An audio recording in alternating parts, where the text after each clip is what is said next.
जय हिंद दोस्तों, आज का वीडियो में आपका स्वागत है। जैसे कि आप सभी जानते हैं कि भारत एक कृषि प्रधान देश है और कृषि के लिए हमको जल की बहुत आवश्यकता होती है। तो जल कहाँ से आती है? तो जल बारिश से आती है। तो बारिश में एक आता है मानसून। तो मानसून के ही बारे में हम लोग जानेंगे कि मानसून क्या चीज़ है। मानसून जो है, मानसून से बहुत ज़्यादा बारिश होती है जिससे फसल बहुत अधिक होती है।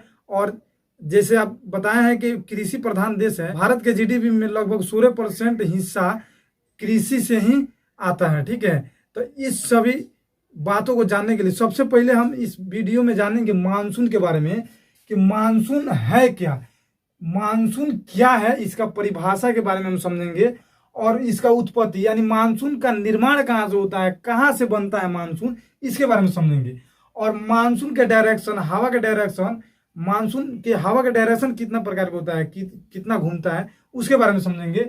और इसका समय सीमा भी बताएंगे कि इसका समय कब से कब है, मानसून कब आता है कब नहीं आता है। और इसमें पहाड़ों की क्या भूमिका है, जो है उसका क्या भूमिका है इस मानसून में, इसके भी बारे में हम चर्चा करेंगे।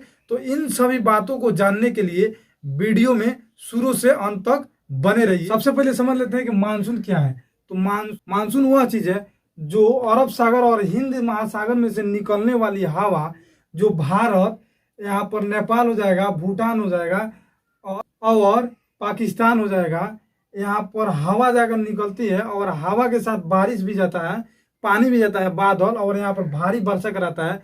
उसी को हम लोग कहते हैं मानसून। और उसी सीजन को हम लोग, जिस सीजन में बारिश होता है उसी सीजन को हम लोग कहते हैं वर्षा ऋतु।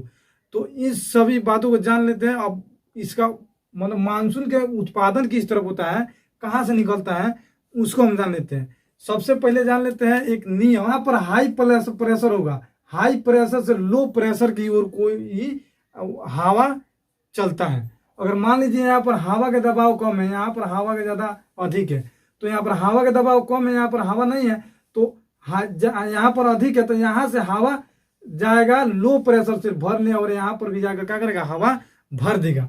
जैसे में हम जानते हैं कि समुद्र जो है, समुद्र धीरे धीरे तपता है, मतलब गर्म बहुत तेजी नहीं हो जाता है, मगर जो धरती है यानी स्थल है बहुत तेजी का होता है, गर्म हो जाता है। स्थल बहुत तेजी गर्म हो जाता है और जो जल है समुद्र वो ज्यादा गर्म नहीं होता है, वो ठंडा रहता है, स्थल गर्म हो जाता है।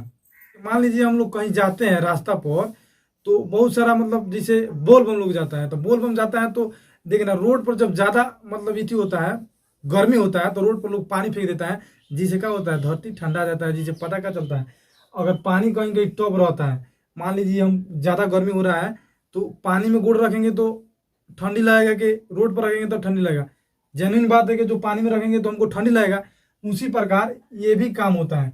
यहाँ पर क्या होता है, यहाँ पर जब मई जून के समय आता है तो यहाँ के हवा जो है उड़कर ऊपर चला जाता है, गर्म हवा हो जाता है। हवा गर्म होने के कारण ये ऊपर चला जाता है और ऊपर इसका यहाँ दाब जो है, दबाव कम हो जाता है और ऊपर उड़कर कहाँ चला जाता है, ठंडी इलाका में। ठंडी इलाका कहाँ है, तो सागरों में। और सागर में तो पहले से ठंडी इलाका है, यहाँ पर क्योंकि पानी है, यहाँ पर ज्यादा गर्म तेजी से नहीं होगा, मगर धरती है तो तेजी से गर्म हो जाता है, इसलिए यहाँ पर ज्यादा गर्म हो गया, तो यहाँ के हवा उड़ गया, ऊपर हो गया, उड़कर ऊपर चला गया और ऊपर जाने के बाद फिर कहाँ आ जाता है, यहाँ। तो यहाँ तो जगह खाली हो गया, इसलिए यहाँ पर तो हवा रहता है, तो यहाँ के हवा यहाँ पर धरती पर आएगा भरने, तो यहाँ से फिर हवा चलेगा यहाँ पर। जब ये हवा चलता है तो अपने साथ बादल के भी लेकर आता है, अब आंधी भी थोड़ा थोड़ा हवा लेकर आता है, आंधी आता है और बादल के साथ साथ लेकर आता है, जिससे क्या होता है, यहाँ के यहाँ पर भरने आता है। कहाँ से, यहाँ से। यहाँ के तो गर्म उड़कर ऊपर चला गया, गर्म होकर यहाँ के वायु ऊपर चला गया, ऊपर जाकर फिर कहाँ आ गया, ठंडे इलाका में, समुद्र में। और समुद्र में ज्यादा हो गया, मतलब समुद्र में ढेर मतलब हवा हो गया, और खाली स्थान को तो भरना है उनको, तो यहाँ से जब ज्यादा हवा होती है यहाँ से जाएगा यहाँ पर, खाली स्थान को भरने दौड़ेगा, तो यहाँ पर जब दौड़ेगा तो साथ में बारिश बादल लेकर चलता है और इसका उत्पादन हो गया। ये चक्र हमेशा चलता रहता है। हवा के डायरेक्शन के बारे में समझ लेते हैं कि हवा के डायरेक्शन को होता है। हवा जब हिंद महासागर में से यहाँ से उत्पत्ति होता है तो यहाँ से दो डायरेक्शन में बढ़ जाता है। यहाँ से सबसे पहले जो मानसून आता है तो केरल में आता है, ये आप लोग याद रखिएगा। और यहाँ से जब हवा आता है तो दो भागों में बढ़ जाता है, आधा हवा इधर चला जाता है इस एरिया में आधा हवा बंगाल की खाड़ी में चल जाता है, आधा हवा अरब सागर की ओर से चला जाता है। तो यहाँ पर आता है तो बिहार, झारखंड, यूपी, इधर उत्तराखंड में इधर आकर मतलब मौसम आता है, तो यहाँ पर बारिश बरसाता है। इधर महाराष्ट्र में चले जाइए, कर्नाटक आ जाएगा, यहाँ पर राजस्थान, गुजरात, यहाँ पर आ गया मध्य प्रदेश, यहाँ पर बारिश कराता है। ठीक है। और पहाड़ों की इसमें सबसे ज्यादा भूमिका क्या होती है कि मान लीजिए बीच बीच में पहाड़ है, ये सब समतल थोड़ी है जी, यहाँ पर सब समतल नहीं है, यहाँ पर बीच बीच में पहाड़ है। तो क्या होता है, बादलवा जो है आता है और इसमें टकरा जाता है, टकराने के बाद यहाँ पर रुक जाता है बादल, और रुकने के बाद में ढेर सारा बादल आता है, और वो भी आकर रुक के वहां पर हो जाता है ढेर। और जब जहां ढेर होगा, बादल की संख्या ज्यादा होगी, वहीं पर क्या होता है, लगता है गिरने, यानी बारिश भर के, ओला भर के, बारिश भर के यहाँ से नीचे पाए गिरने लगता है, और बारिश यहीं पर सबसे ज्यादा होने लगती है। तो जिस क्षेत्र में पहाड़ होगा उस क्षेत्र में बारिश बहुत ज्यादा होता है। और पहाड़ के अगल बगल में बहुत सारा नदी होता है, बहुत बड़ा बड़ा नदी है, अच्छा थोड़ा थोड़ा जगह रहता है, उसी नदी के जगहिया पर क्या होता है, हवा आगे की ओर बढ़ता रहता है, आगे की ओर बढ़ता रहता है, बढ़ते बढ़ते लास्ट होकर यहाँ सब बारिश होता है। यहाँ पर है हिमालय पर्वत, हिमालय पर्वत इतना बड़ा है कि वहां से आगे जइबे नहीं करता है, और इधर ही रह जाता है, जो पाकिस्तान हो गया, भारत हो गया, नेपाल हो गया, भूटान हो गया, और बांग्लादेश हो गया, इसी में रहकर, और इतना दूर में ही बारिश मानसून का कराता है, बेजोड़ बारिश होता है। और सबसे ज्यादा अगर बेजोड़ बारिश हो जाता है तो यहाँ पर इति होता है, मतलब बहुत ज्यादा क्षति होता है, बाढ़ की स्थिति आ जाता है। जिस तरफ इस वक्त असम में जितना बाढ़ आया है, जितना क्षति हुआ है, लाखों करोड़ों का नुकसान हुआ है, कितना पर डे लोग मर रहा है असम में, जितना बाढ़ आया है इस वक्त, तो ये जो है यहाँ से आगे नहीं बढ़ता है, और ज्यादा बाढ़ आता है तो बहुत सारा क्षति होता है असम की तरफ, बिहार, झारखंड, इस समय बहुत ज्यादा बाढ़ आ जाता है।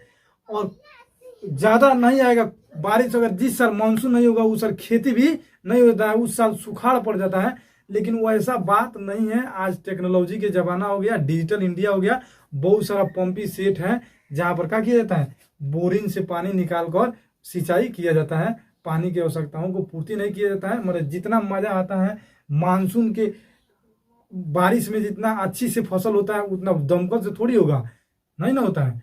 इसलिए मानसून बहुत अच्छा है, आएगा तो जिस साल आता है उस साल भारत की जीडीपी अच्छी रहती है। अगर जिस साल ज्यादा खतरनाक आ गया, पूरा डुबा दिया, और जिस साल नॉर्मल आएगा तो खूब जीडीपी बढ़ेगा, और नहीं आएगा तो सूखे पड़ जाएगा, ऐसा होता है। और पहाड़ों को भूमिका जान गए कि पहाड़ पर किस तरफ जाता है, ये भी समझ गए। मानसून कैसे होता है, इसके बारे में, मानसून किस तरफ काम करता है, ये सभी आप जान गए।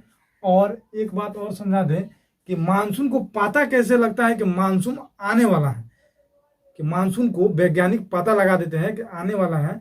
किस तरफ पता लगाते हैं जो बनाएंगे, उसमें हम जानेंगे कि मानसून को लोग पता कैसे लगा लेते हैं वैज्ञानिक, और बता देते हैं कि फलाना तारीख से चिल्ला तारीख तक बारिश आने वाला है, आंधी आने वाला है, चक्रवात आने वाला है।